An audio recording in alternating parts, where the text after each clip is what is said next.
Shalom అందరికీ శ్రమకాల ధ్యాన కూడికలు 9వ దినము. మరి దేవుని వాక్యం ఒకసారి ధ్యానిద్దాం. ఈరోజు దేవుడు మన కొరకు ఏర్పాటు చేసిన వాక్యం లూకా సువార్త 11వ అధ్యాయము 29 నుంచి 32 వరకు మరి చదువుకుందాం. ఈ తరము వారు దుష్టతరం వారయుండి సూచక క్రియ అడుగుచున్నారు. అయితే యోనాను గూర్చిన సూచక క్రియే గాని మరి ఏ సూచక క్రియు వారికి అనుగ్రహింపబడదు. యోనా నినివే పట్టణస్థులకు ఎలాగో సూచనగా ఉండెనో అలాగే మనుష్య కుమారును ఈ తరము వారికి సూచనగా ఉండును. దక్షిణ దేశపు రాణి విమర్శ కాలమున ఈ తరం వారితో కూడా లేచి వారి మీద నేర స్థాపన చేయును. ఆమె సొలొమోను జ్ఞానం వినుటకు భూమి అంతముల నుండి వచ్చెను. ఇదిగో సొలొమోను కంటే గొప్పవాడు ఇక్కడ ఉన్నాడు.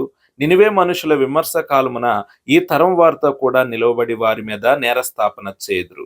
వారు యోనా ప్రకటన విని మారు మనసు పొందిరి. ఇదిగో యోనా కంటే గొప్పవాడు ఇక్కడ ఉన్నాడు.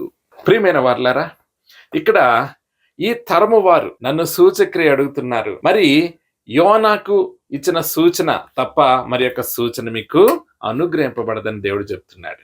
ప్రియమైన వారులారా, దేవుడు అంటున్నాడు, మరి అక్కడ దేవుడు మాట్లాడుతున్న వారిపై అంట మరి నినివే పట్టణ ప్రజలు విమర్శ కాలమందు వారితో పాటు నిలవబడి వీరి మీద నేర స్థాపన చేస్తారు.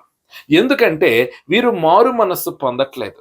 ప్రియమైన వారులారా, సొలొమోను కంటే గొప్పవాడిని, యోనా కంటే గొప్పవాడిని, మీ మెస్సయ్యను, దేవుని అద్వితీయ కుమారుణ్ణి, మీ పాపముల కొరకు ప్రాయశ్చిత్తం చేయుటకై వచ్చిన మెస్సయ్యాను అని దేవుడు వారికి తెలియజేస్తూ ఉంటే వారు గమనించలేకపోతూ ఉన్నారు. ప్రియమైన వారులారా, మరి ఇక్కడ షేబా దేశపు రాణి, నినివే పట్టణ ప్రజలు ఇరువురు కూడా మరి వారిపై నేరస్థాపన చేస్తారంట.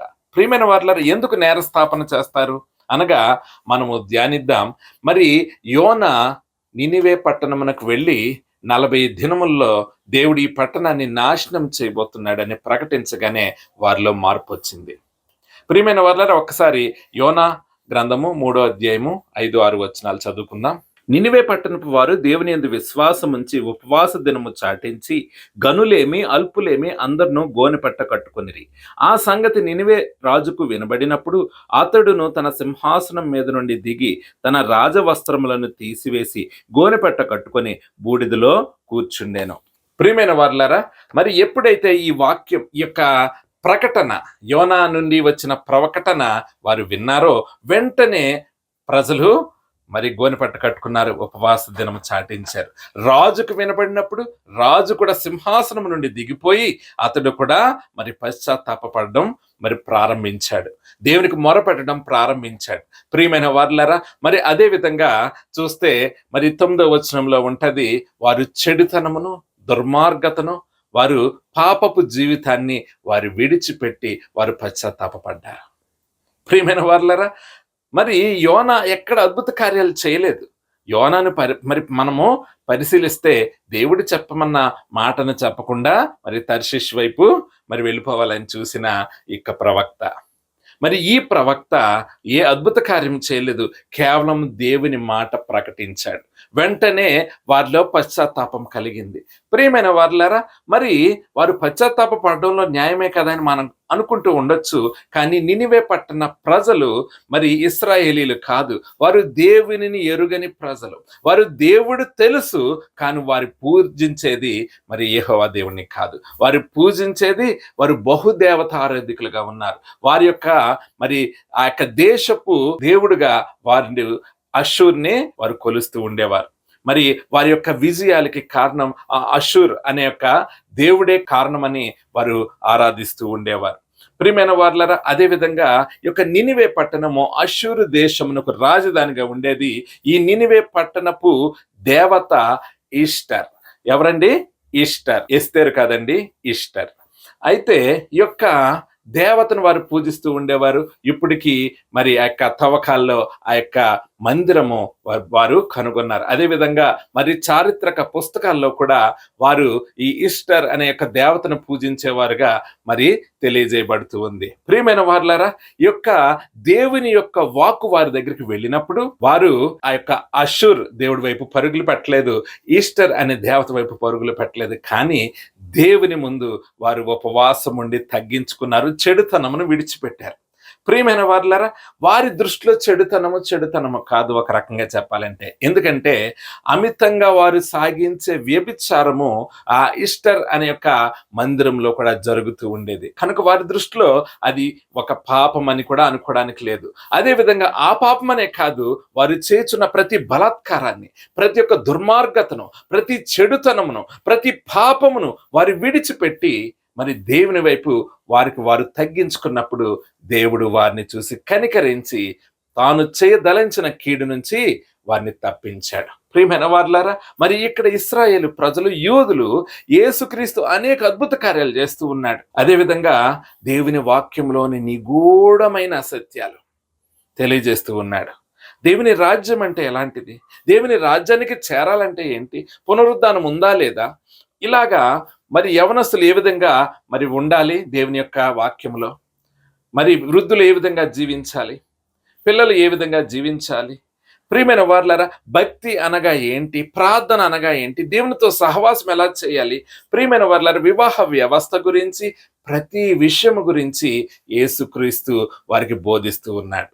వారు ఒక మతాచారంతో వెళ్ళిపోతూ ఉంటే దేవుడు వారిని వాక్యములోని సత్యమును వారికి బోధిస్తూ వారిని నడిపిస్తూ ఉన్నాడు. ప్రియమైన వారులారా, యూదులు సమరయలను ద్వేషించే పరిస్థితిలో ఉంటే దేవుడు సమరయ పట్టణంకి వెళ్ళి సమరయ పట్టణంలో ఉన్న ఆ బావి దగ్గరకు వచ్చిన ఆ స్త్రీ, దేవుడు తన వాక్యం ద్వారా ఆమెను సత్యమును ఆమెకి బోధించాడు. ప్రియమైన వారులారా, మరి దేవుడు ఈ విధంగా మరి జరిగిస్తూ ఉంటే, అదేవిధంగా మంచి సమరయుడు అనే ఉపమానం కూడా మనము చదువుతూ ఉంటాం. దేవుని యొక్క ప్రేమ ఎలాంటిది అనే సత్యము, వారు ఎరుగని జ్ఞానాన్ని దేవుడు ప్రకటిస్తూ ఉన్నాడు. మరి దానికి అర్థం ఏంటంటే, నేను సొలొమోను దగ్గరికి వెళ్ళాను, ఆ షేబా దేశపు రాణి చెప్పే విధానం ఏంటంటే, నేను సొలొమోను రాజు దగ్గరికి వెళ్ళాను, అనేక విషయాలు నేర్చుకున్నాను, నేను చాలా ఆశ్చర్యపడ్డాను, నేను ఎప్పుడు వినని సంగతులు ఆయన బోధించాడు. కానీ దేవుని రాజ్యమును గురించి ఇంత లోతైన జ్ఞానం నేను అక్కడ పొందుకోలేదు. ప్రియమైన వారులారా, పాపం అంటే ఏంటో తెలియజేయబడింది, శాపం అంటే ఏంటో తెలియజేయబడింది, పశ్చాత్తాపం అంటే ఏంటో తెలియజేయబడింది, భక్తి జీవితం ఏ విధంగా ఉండాలో తెలియజేయబడింది, దేవునితో ఎలా అంటకట్టబడి ఉండాలో తెలియజేయబడింది. ఇవన్నీ సొలొమోను దగ్గర నాకు పెద్దగా తెలియలేదు, కానీ మరి యేసుక్రీస్తు వీరికి చాలా బాగా బోధించాడు. వీరు చక్కగా దేవుని బోధల వైపు తిరగొచ్చు అని ఆమె నేరారోపణ చేస్తుంది. ప్రియమైన వారులారా, నినివే పట్టణ ప్రజలు కూడా వారు ఈ యొక్క తరం వారితో ఏం మాట్లాడతారంటే, యోనా ఎటువంటి అద్భుత కార్యాలు చేయలేదు, కానీ మేము దేవుని వాక్యం వినంగానే మేము నిజాయితీగా మా జీవితాలను దేవునికి సమర్పించుకున్నాం, మేము మా హృదయాల్లో ఉన్న గర్వాన్ని తీసివేశాం, పాపపు జీవితాన్ని నుండి పక్కకు వచ్చి పరిశుద్ధుడైన దేవుని మీద మేము మోకరిల్లాం, దేవుడు మమ్మల్ని కనికరించాడు. వీరైతే అనేక అద్భుతాలు చూశారు, చనిపోయిన వారు తిరిగి లేవబడడం కూడా చూశారు, కుష్టి వ్యాధిగ్రస్తులు బాగుపడడం చూశారు, ఇన్ని అద్భుతాలు చూశారు, కానీ దేవుని యొక్క వాక్యానికి వారు విధేయత చూపించలేదని వారు నేరారోపణ చేస్తారు. ప్రియమైన వారులారా, దేవుని యొక్క మాటలోని ఆంతర్యం అది. చాలా మంది ఈ రోజుల్లో కూడా దేవుడు ఎంత చెప్తున్నా దేవుని వైపు తిరగడానికి ఇష్టపడట్లేదు. ప్రియమైన వారులారా, మరి ఈ రోజు కూడా దేవుడు మనతో మాట్లాడుతూ ఉన్నాడు. యెషయా గ్రంథము 55వ అధ్యాయము 7వ వచనం. భక్తిహీనులు తమ మార్గమును విడవవలెను, దుష్టులు తమ తలంపులను మానవలెను. వారు యెహోవా వైపు తిరిగిన ఎడల ఆయన వారి యందు జాలిపడును, వారు మన దేవుని వైపు తిరిగిన ఎడల ఆయన బహుగా క్షమించును. ప్రియమైన వారులారా, భక్తిహీనులైనను ఎవరైనను దేవునికి దూరంగా ఉండే జీవితాలు కలిగిన వారు దేవుని వాక్యం విని ఆయన వైపు తిరిగితే ఆయన జాలి పడతాడు, క్షమిస్తాడు, పాపం నుంచి వారిని తప్పిస్తాడు, వారికి నూతన హృదయాన్ని అనుగ్రహిస్తాడు. ప్రియమైన వారులారా, ఈ వాక్యం వింటున్న మనము మరి ఎంతో నిష్ఠగా మరి 40 దినములు పాటిస్తున్న చాలా మంది, దేవుని యొక్క మందిరానికి వెళుతూ ప్రార్థనలో గడుపుతున్న వారు, ఉపవాసాలు ఉంటున్న వారు, దేవుడు ఈరోజు మనతో చెబుతున్న మాట ఏంటంటే, మీరు పశ్చాత్తాపపడాలి. పాపంలో కొనసాగుతూ దేవుని భక్తి చేస్తూ మేము దేవునికి దగ్గరగా ఉన్నాం అనుకోవడం బహు మూర్ఖత్వం, అది అమాయకత్వం కాదు. ప్రియమైన వారులారా, అది చాలా విచారకరం. దేవుడు అటువంటి వారిని వేషధారులుగా పిలుస్తూ ఉన్నాడు. ప్రియమైన వారులారా, మరి దేవుడు తన యొక్క సువార్త ప్రారంభంలోనే మత్తయి సువార్త 4:17 చెప్తూ ఉన్నాడు, యేసు పరలోక రాజ్యము సమీపించుచున్నది గనుక మారు మనస్సు పొందుడని చెప్పుచు ప్రకటింప మొదలు పెట్టెను. పరలోక రాజ్యము సమీపిస్తుంది, మీరు దేవుని రాజ్యంలో చేరాలంటే మారు మనస్సు పొందాలి. ప్రియమైన వారలారా, మరి మనలో మారు మనస్సు ఉంటుందా? పాపాన్ని విడిచిపెడుతున్నామా? పాపాన్ని నిజంగా అసహించుకుంటున్నామా? పాపంలో కొనసాగిస్తూ ఈ 40 రోజుల తర్వాత మరలా మనం పాపాన్ని మనము కొనసాగిస్తామా? మన బలహీనతలు కొనసాగింపబడతాయా? ఒకసారి ఆలోచిద్దాం. ప్రియమైన వారలారా, దేవుని యొక్క మాటకు విని మన హృదయాలు మార్పు చెందాలి. దేవుని సన్నిధిలో మనము ప్రార్థిస్తున్నామంటే ఆయన పరిశుద్ధత వైపు మనం అడుగులు వేయాలి. దేవుడు మనల్ని అదే కోరుకుంటున్నాడు. నేను పరిశుద్ధుడిని, మీరు పరిశుద్ధులై ఉండవలెను అని దేవుడు చెప్తున్నాడు. మనము కూడా అలనాటి యూదులు అనేక మంది దేవుని వ్యతిరేకించారు. అన్ని అద్భుతాలు చేసినా వారు దేవుణ్ణి తృణీకరించారు. మరి నీ జీవితంలో కూడా అనేక అద్భుతాలు నువ్వు చూసావు కదా. మరి దేవుడు కోరుకుంటుంది పశ్చాత్తాపపడమని, మారు మనస్సు పొందుకోమని. మరి నువ్వు సిద్ధంగా ఉన్నావా? ఈరోజు దేవుణ్ణి అడుగు, ప్రవ్వా ఈ 40 దినములే కాదు ప్రవ్వా, ఇప్పుడు వరకు పాపాన్ని నేను చాలా తేలిగ్గా తీసుకున్నాను, ఇక నుంచి నేను చాలా నిక్కర్షగా ఆ పాపం నుంచి బయటకు వస్తాను, నాకు సహాయం చేయి, నా చేయి పట్టుకొని నువ్వు నడిపించు అని నిజంగా నువ్వు ప్రార్థిస్తే దేవుడు ఖచ్చితంగా నీ పాపం నుంచి నిన్ను తప్పించి తన ప్రియ బిడ్డగా, తన రాజ్య వారసులుగా మిమ్మల్ని చేసుకోవడానికి ఆయన సిద్ధంగా ఉన్నాడు. దేవుడు ఈ వాక్యం ద్వారా మిమ్మల్ని, మీ కుటుంబాలు బహుగా దీవించి ఆశీర్వదించును గాక. ఆమేన్. God bless you.